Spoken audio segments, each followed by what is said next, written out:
আসসালামু আলাইকুম। আমি নুসরাত। শুরু করছি শেষ চৈত্রের ঘ্রাণ। লিখেছেন নূরজাহান আক্তার। আলো, পর্ব ৫। ভাই, যা। যাবি তুই? শেষ কথাটা শুদ্ধ এত জোরে চিৎকার করে বলেছে যে শীতল দাঁড়িয়ে থাকার সাহস করল না। ধমক খেয়ে চমকে উঠেছে। ভয়ে বুক ধড়ফড় করলেও দ্রুত বেরিয়ে তার রুমে গিয়ে দরজা আটকে কাঁদতে লাগলো। আজ একটু বেশি সাহস দেখিয়ে ফেলেছে। মুখে মুখে তর্কও করেছে। কাঁদতে কাঁদতে এক পর্যায়ে চোখ মুখ হয়ে বুক ধড়ফড় করলেও দ্রুত বেরিয়ে তার রুমে গিয়ে দরজা আটকে কাঁদতে লাগলো। আজ একটু বেশি সাহস দেখিয়ে ফেলেছে। মুখে মুখে তর্ক করেছে। কাঁদতে কাঁদতে এক পর্যায়ে চোখ মুখ ফুলে লাল বর্ণ ধারণ করলো তার। তাকে মারার পেছনে এত বড় ঘটনা লুকিয়ে আছে সেও জানতো না। সব জেনে শুনে এখন নিজের কাছে খারাপ লাগছে। গিল্টি ফিল হচ্ছে। বাবা চাচাদের এতদিনের অর্জিত সম্মানে আঙ্গুল উঠায় নিজেকে বিবেকহীন মনে হচ্ছে। সকালে বাবার কথায় রুড ব্যবহারের মানে বুঝতে পারছে সে। তার মানে নোংরা কমেন্টগুলো বাবা দেখেছে, তাকেও খারাপ ভেবেছে। এখন বাবার সামনে দাঁড়াবে কিভাবে, কি জবাব দেবে? তাছাড়া চোখে ওই কমেন্টটা ভাসছে। সায়ন শুদ্ধ বোনদের পালতে পারছে না বোধহয়, এজন্য রাস্তায় নামিয়েছে। চৌধুরী বাবুরা দেখি বাড়ির মেয়েদেরকে দিয়ে ব্যবসা চালু করেছে। চালিয়ে যাও, ভালো হচ্ছে। পরের ভিডিওতে রেটটা জানিও। ছি, এসব বলার কথা নাকি শোনার কথা? এসব ভাবতে ভাবতে তার কান্নার বেগ বাড়ল। সময় কাটলো। বেলা গড়িয়ে দুপুর হলো, তবুও নিচে নামল না সে। রুমের দরজা বন্ধ করে কাঁদতে কাঁদতে সময় পার করলো। দুপুরে খেতে ডাকলে জানালো শাওয়ার নিয়ে নিজে খেয়ে নিবে। এরপর দুপুর গড়িয়ে বিকেলের নাস্তাও শীতল অনুপস্থিত। মা, বড় মা, বোনরা ডাকলে পেট ব্যথার কথা জানিয়ে রুমবন্দি থাকলো। মেয়েটা বড় হয়েছে। পেট ব্যথার গোপনীয় অনেক কারণ থাকতে পারে, বলা বাহুল্য। পিরিয়ডের প্রথম দিন শীতলের অবস্থা খারাপ হয়ে যায়। পেটের ব্যথায় দাঁড়াতে পারছে না, হাঁটতে পারছে না, বিছানায় সঙ্গে নেতিয়ে পড়ে। তাই বাড়ির গিন্নিরাও ধরে নিলেন পিরিয়ডজনিত ব্যাপার। বাড়ি ভর্তি মেহমান, কেউ কথা না বাড়িয়ে মনে করে ওষুধ খাওয়ার তাগাদা দিয়ে প্রস্থান করলেন। একটু পরে রাত হট ব্যাগে গরম পানি ভরে দিয়ে গেল। শীতল সেটা পাশে রেখে নিশ্চুপ হয়ে বসে রইল।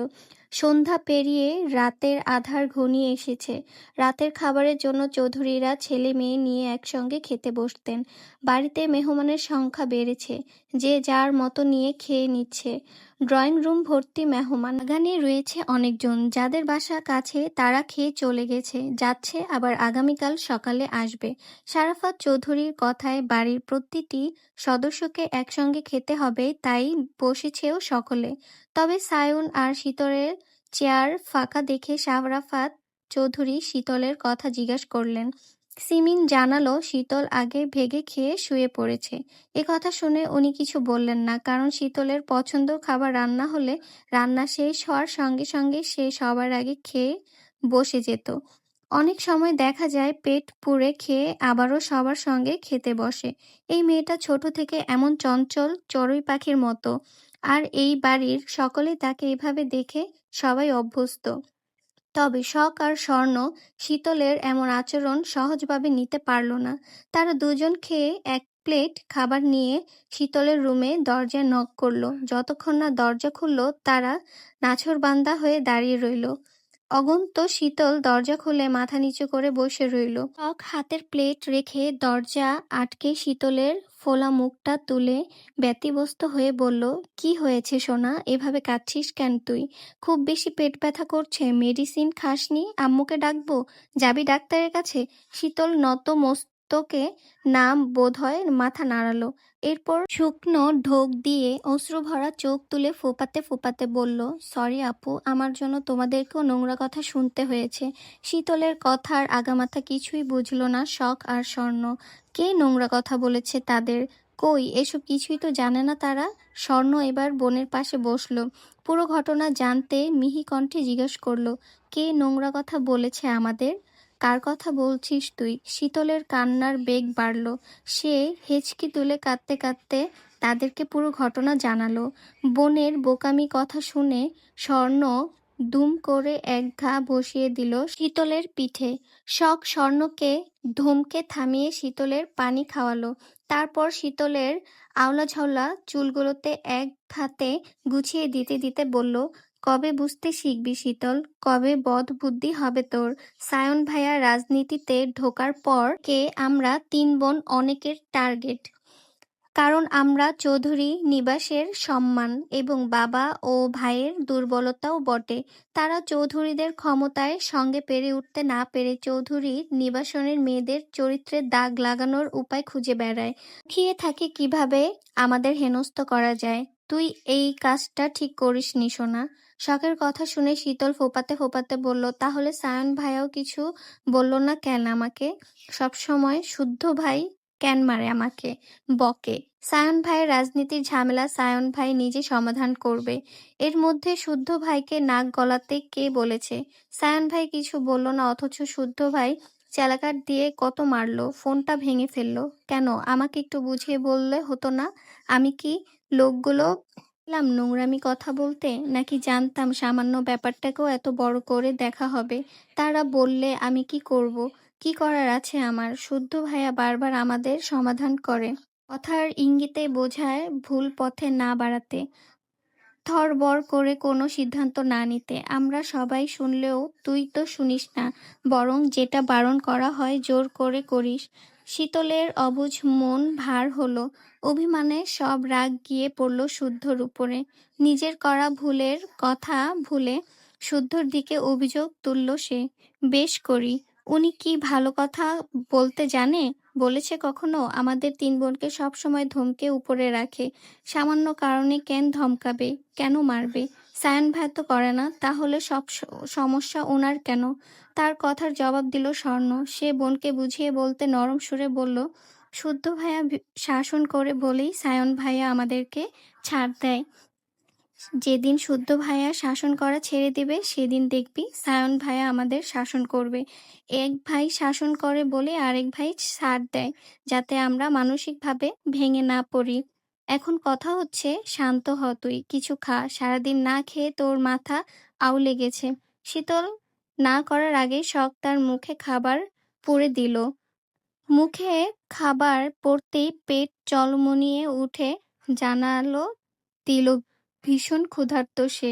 কথা না বাড়িয়ে কয়েক লোকমা খেয়ে শীতল শখকে বলল, আপু কি করব এখন? ভুলটা তো শুধরাতে হবে। আগে শুদ্ধ ভাইয়াকে গিয়ে সরি বলবি, তারপর বলবি জীবনও আর এসব টিকটক ফিকটক করবি না। ভাইয়া যেন তোর টিকটক আইডিটা ডিলিট করে দেয়, আর এসব যেন আর না ছড়ায় সে ব্যবস্থা করে।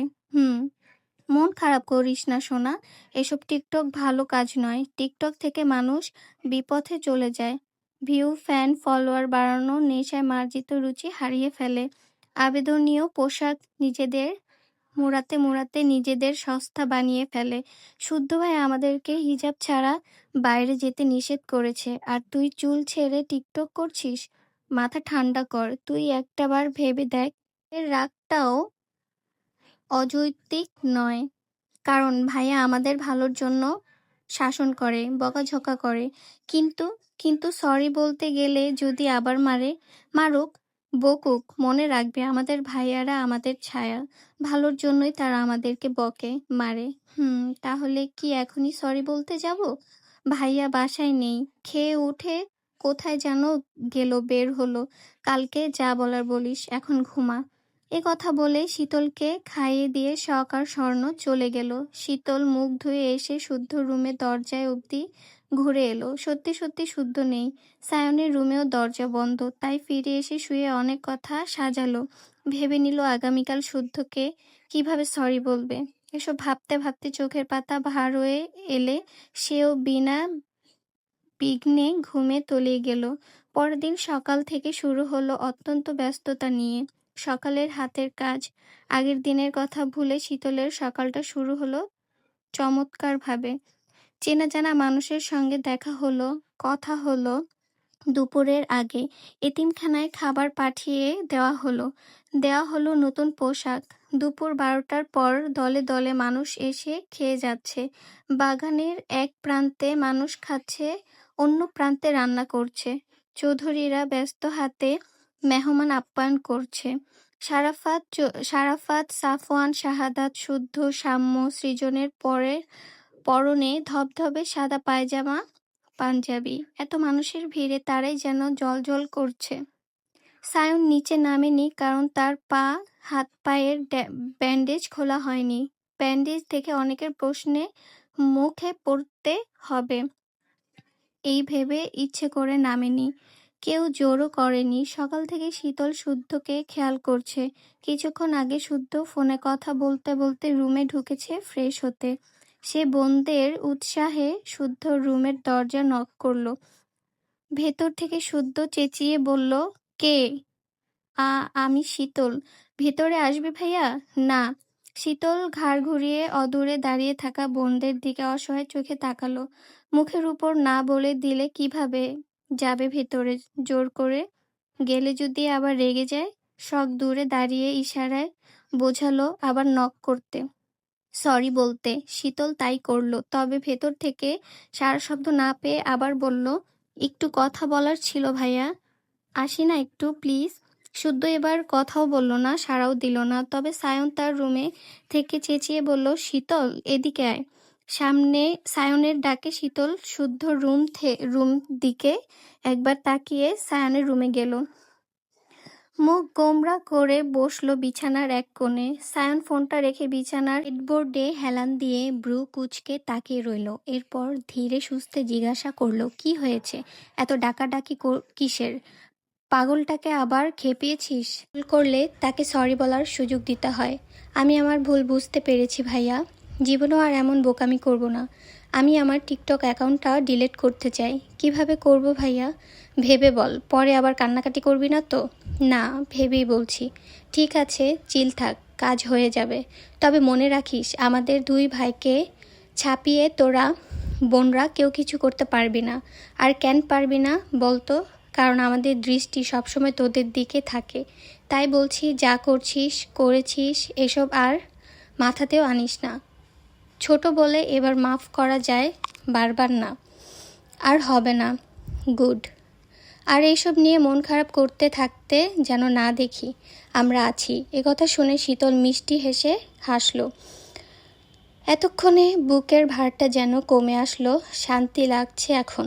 একজনকে বলে তো ঝামেলা মেটানো গেল, আরেকজনকে না হয় পরে সামলানো যাবে। এ কথা ভেবে সে সায়নের রুম থেকে বেরিয়ে বোনদের সঙ্গে তাদের রুমে গেল। তিনজনের গালগল্পে মেতে উঠল, নিয়ে একযোগে হাসলো। নিচে অনেক মানুষ, তাই কেউ আর নিচে না গিয়ে মুভি দেখতে বসলো। মুভি দেখতে দেখতে অনেকটা সময় পার করে সন্ধ্যার আয়োজনের পর তিনজনে একসাথে নিচে নামলো। খাওয়া এবং খাওয়ানোর পর্ব শেষ। অনেক মেহমান চলেও গেছে। যারা আছে কাল সকালে চলে যাবে। সিতারা বেগম ব্যস্ত হাতে খাবার প্যাক করছে দেখে শীতল রান্নাঘরের দিকে পা বাড়ল। জিজ্ঞাসা করলো, এগুলো কাকে পাঠাবে বড়মা? শুদ্ধ চলে যাবে, তাই দিয়ে দিচ্ছি। আজই? হ্যাঁ, ল্যাবে নাকি জরুরি কাজ পড়ে গেছে। কথা বলতে বলতে তড়িঘড়ি করে শুদ্ধ নেমে এলো।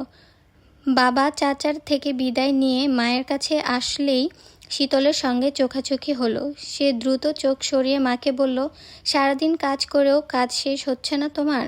বললাম না একটু রেস্ট নিতে। এই তো হয়ে গেছে, এখনই চলে যাচ্ছি বাবা।